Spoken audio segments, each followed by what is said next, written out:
Tendo definido anteriormente aquele que é o arcabouço das membranas celulares, que é a bicamada lipídica, vamos agora olhar algumas propriedades dessas bicamadas em função da estrutura e da composição dos fosfolipídios que as formam.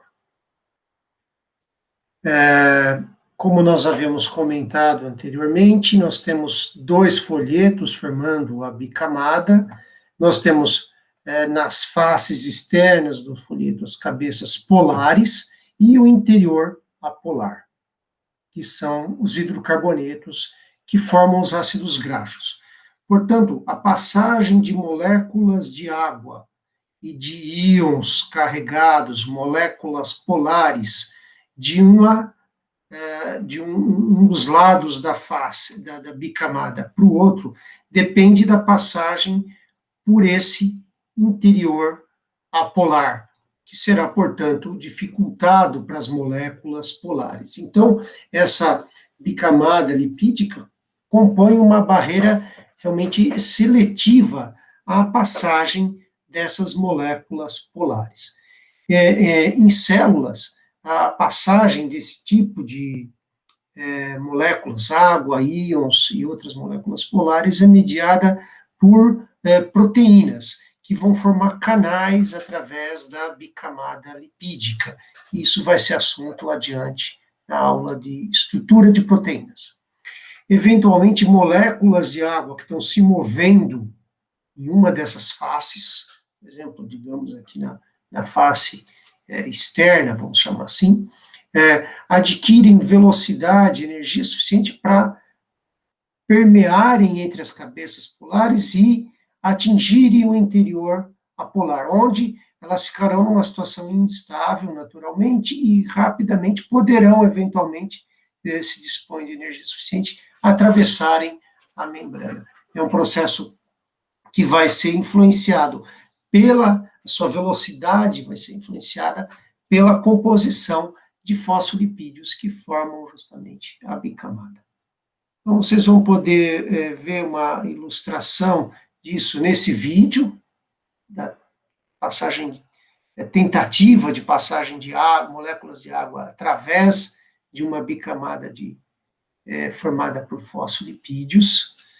E também poderão ver essa vídeo que mostra a simulação computacional da passagem de moléculas de etanol através da bicamada lipídica. O etanol tem um grupo polar, mas ele tem uma porção também apolar na sua estrutura, e, portanto, a velocidade com que ele pode permear a bicamada lipídica será diferente, justamente por conta dessa porção mais apolar na sua estrutura. Outra propriedade que nós vamos comentar agora é a curvatura da bicamada lipídica. E isso está relacionado com a composição dos fosfolipídios que podem ocorrer nessa bicamada e nas membranas celulares. Nós tínhamos comentado 3 grandes classes de fosfolipídios que ocorrem em membranas celulares, que eram os glicerofosfolipídios, os esfingofosfolipídios e os glicoesfingolipídios. Todos eram moléculas anfipáticas, com cabeças polares e caudas apolares. Grosso modo, nós podemos construir todos esses, portanto, podem formar bicamadas lipídicas quando colocados em água, e, como eu estava dizendo, a grosso modo, nós poderíamos construir modelos, digamos assim, da forma em baixa resolução da estrutura desses diferentes desses diferentes fosfolipídios. Então, os esfingofosfolipídios, notem, a cabeça polar e as caudas apolares têm mais ou menos o mesmo diâmetro. Vamos aproximá-lo para essa forma de baixa resolução, como se fosse um cilindro, enquanto os glicerofosfolipídios e os glicoesfingolipídios vão possuir esse formato de baixa resolução. Grosso modo, como se fosse um cone, o glicoesfingolipídio lipídio, a base do cone está voltada aqui para a cabeça polar, que é mais ampla do que as caudas apolares. Então, notem a ideia do cone, enquanto que os glicerofosfolipídios poderão ter, de acordo com a presença de ácidos graxos insaturados, aqui a sua base mais ampla, então um cone com a base voltada aqui para a região apolar, em comparação com a cabeça polar, que vai ser mais estreita do que a base aí da molécula. Então, são, grosso modo, formas de baixa resolução desses fosfolipídios, esses lipídios que formam, podem ocorrer nas membranas celulares. Como isso vai influenciar a curvatura, como eu havia comentado, a geometria das bicamadas lipídicas.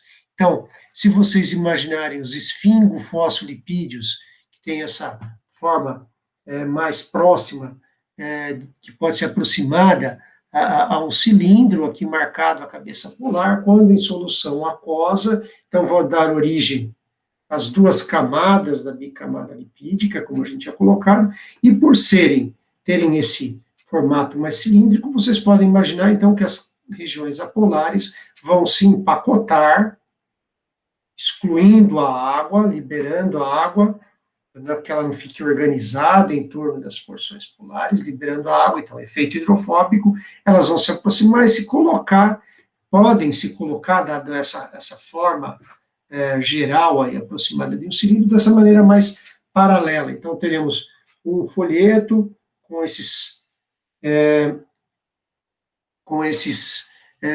esfingofosfolipídios colocados em um folheto, no outro folheto, e dois folhetos que seriam aproximadamente planos, podemos dizer assim, na sua organização. Já os glicoesfingolipídios, com esse formato de um cone invertido, vamos dizer assim, quando em solução aquosa, de novo, vamos tentar voltar a cabeça polar para a solução aquosa e esconder as caudas apolares. E para tentar realmente aproximá-las, excluindo o solvente aquoso, elas vão tender a realmente se aproximar, excluindo esse espaço que ficaria, grosso modo, entre as regiões das caudas apolares. Portanto, nós vamos ter uma camada que possui essa curvatura, em comparação com essa, que era mais planar. Já olhando o glicerofosfolipídio, que é esse cone, com a cabeça polar na parte mais estreita, certo? Que fica bem claro, para excluir esse acesso do solvente aquoso, dessas porções aqui, que formam também a cauda polar, eles vão tentar se organizar, excluindo, então, o acesso da água, aproximando as caudas apolares, nessa estrutura, essa é uma camada que vai ter esse aspecto mais curvo. Então, a composição, grosso modo, desses três tipos de lipídios que podem formar as camadas da bicamada lipídica vão influenciar o seu grau de curvatura. Resumido aqui, então, certo? Então, conforme os lipídios que ocorrem nessas duas camadas da bicamada, eu vou poder ter camadas mais planas, ou introduzir curvatura, dando forma, uma curvatura a essa bicamada, de acordo com a composição que eu tenha de fosfolipídios aqui. Então, glicerofosfolipídios, dando esse aspecto, essa curvatura que chama de negativa. E os glicoesfingolipídios, essa curvatura positiva. Vejam que essa e essa, a curvatura positiva e negativa, podem se combinar nas duas camadas aqui, e gerando uma bicamada que vai se curvando. Então, eu posso ter formas, graus de curvatura diferentes, de acordo com a composição de lipídios dessas camadas. Um exemplo experimental dessa diferença de composição são aqui de fosfolipídios de membranas plasmáticas, então, membranas celulares de eritrócitos, são células vermelhas do sangue. Vejam, ambos, a camada interna da membrana plasmática e a camada externa. Então, a bicamada lipídica, camada interna e externa. Esta voltada para o citoplasma, essa para o exterior da célula.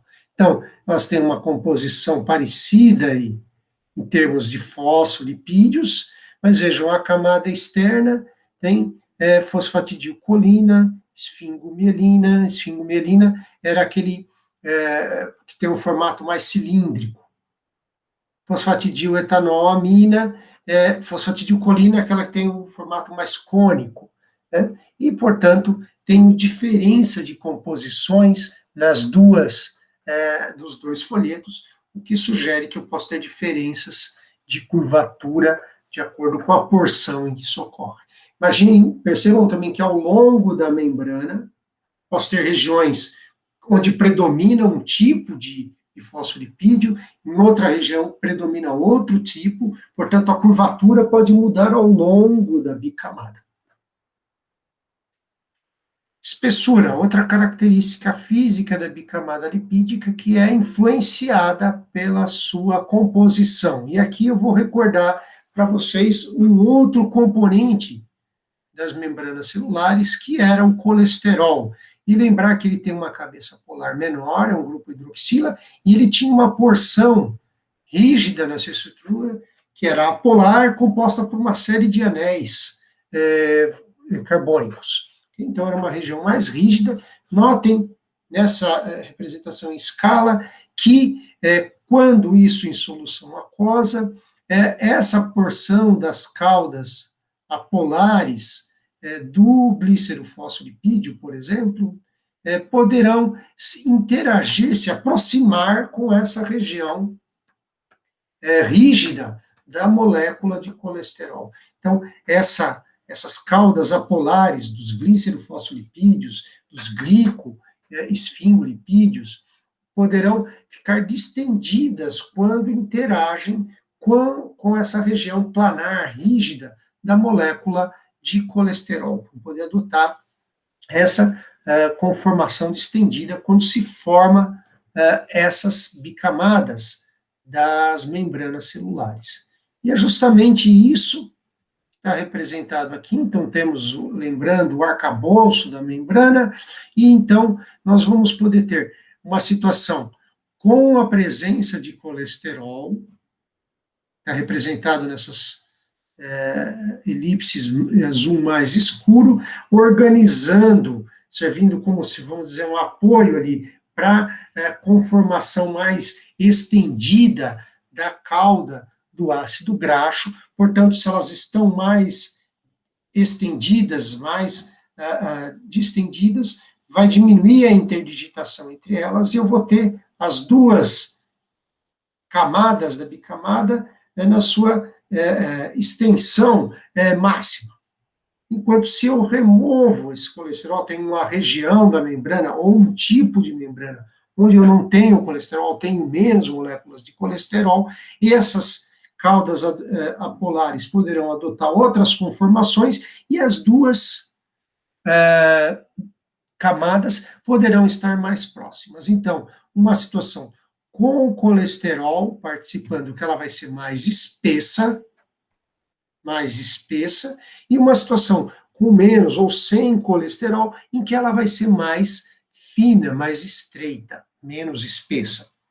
Isso a gente pode ver em exemplos dentro das membranas plasmáticas que compõem uma mesma célula, que no caso é uma célula eucariótica, é um hepatócito, é uma célula que ocorre no fígado de ratos aqui. E nós temos a composição, em termos de lipídios, de diferentes membranas plasmáticas dessa célula, a membrana plasmática externa e membranas que compõem organelas dessa célula, desse hepatócito. E vejam que interessante, a membrana plasmática, que é aquela externa, contém um maior percentual de colesterol, que está representado aqui em laranja, do que aquelas membranas que compõem organelas internas, por exemplo, o retículo endoplasmático, o complexo de Golgi. Comparem a barra laranja. Aqui, as outras barras, as outras cores representam outros lipídios que ocorrem nessas membranas. Então, uma presença maior de colesterol na composição da membrana plasmática externa garante a ela uma espessura maior, uma compactação, uma organização melhor dos lipídios, portanto, menos defeitos de compactação, e do que as membranas internas de organelas, por exemplo, o complexo de Golgi, onde com menos colesterol elas serão mais finas, menos colesterol, elas serão menos organizadas e, portanto, poderão se interdigitar mais e serão mais finas, ok? Menos espessas. A espessura, naturalmente, vai influenciar a permeabilidade dessas membranas. Quanto mais espessa, quanto maior em extensão a região apolar, maior será a barreira à passagem de moléculas de água, moléculas polares e íons. E justamente, então, a membrana externa, aquela que delimita a célula, o seu citoplasma do meio exterior, né, essa membrana muito importante, vai ser mais espessa, portanto, uma barreira mais seletiva, mais espessa, a passagem de moléculas polares e, portanto, vazamentos ou entradas ou saídas de moléculas do interior da célula. Ok? Outro aspecto que podemos olhar nas bicamadas lipídicas são os movimentos dentro da bicamada.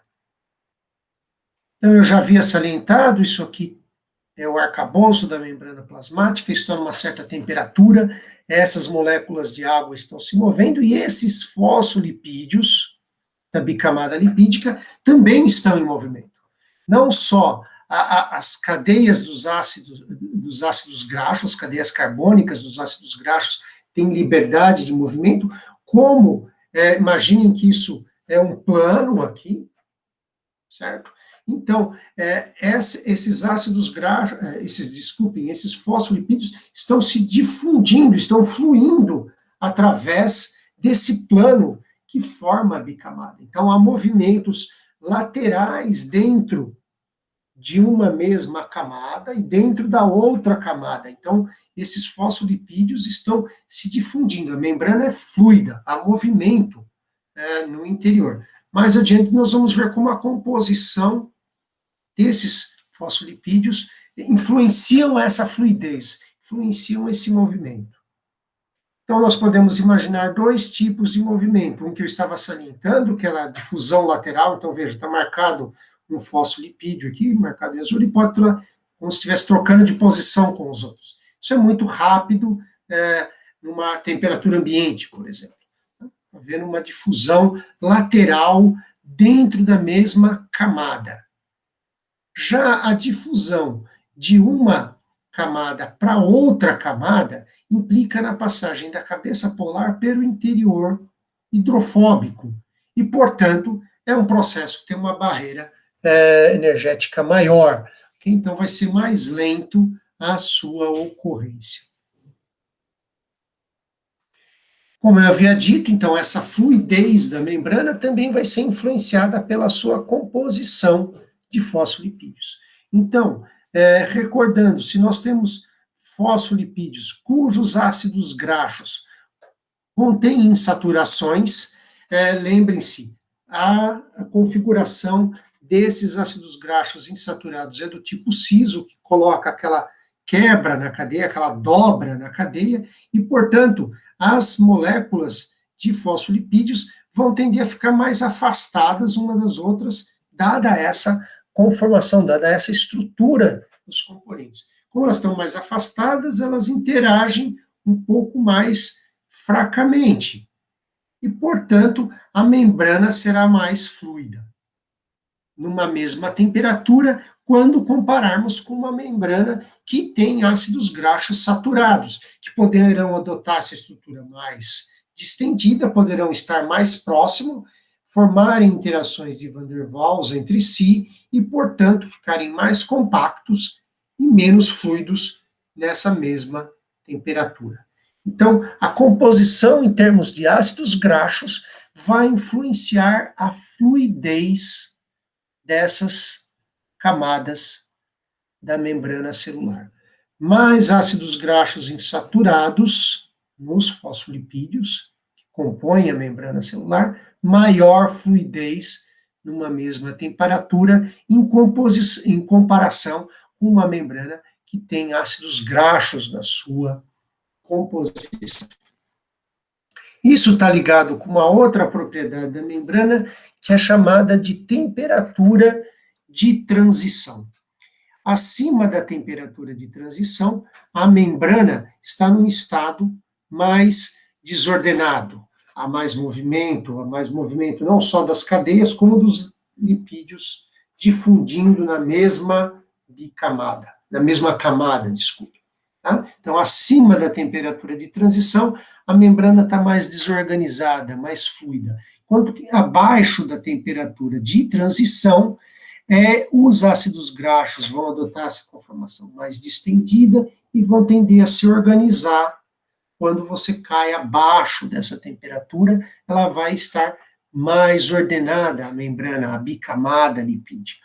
Tem como colocado aqui, então, desordenado, ordenado, abaixo da temperatura de transição, aqui acima. Então, naturalmente, a composição dos fosfolipídios em termos de ácidos graxos vai influenciar o valor da temperatura de transição. Uma maior presença de ácidos graxos insaturados vai permitir que esses ácidos graxos fiquem mais separados entre si, uma interação mais fraca, e, portanto, a temperatura de transição será menor. Os ácidos graxos interagem mais fracamente, você precisa de menos energia para tornar a membrana desordenada e torná-la fluida. Então, uma temperatura de transição menor em comparação com a membrana que possua na sua composição, uma maior presença de ácidos graxos saturados, onde será necessária uma temperatura maior, mais energia, para separar esses ácidos graxos, esses fosfolipídios, e tornar a membrana mais fluida. Então, uma membrana com maior composição de ácidos graxos insaturados terá menor temperatura de melting.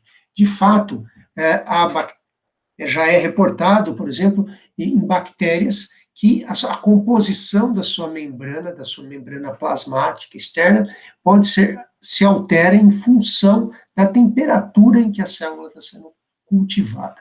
Tá? Então, de maneira a garantir a fluidez da membrana, o que é importante para as funções executadas pela membrana celular. Não só em bactérias, como em outras células.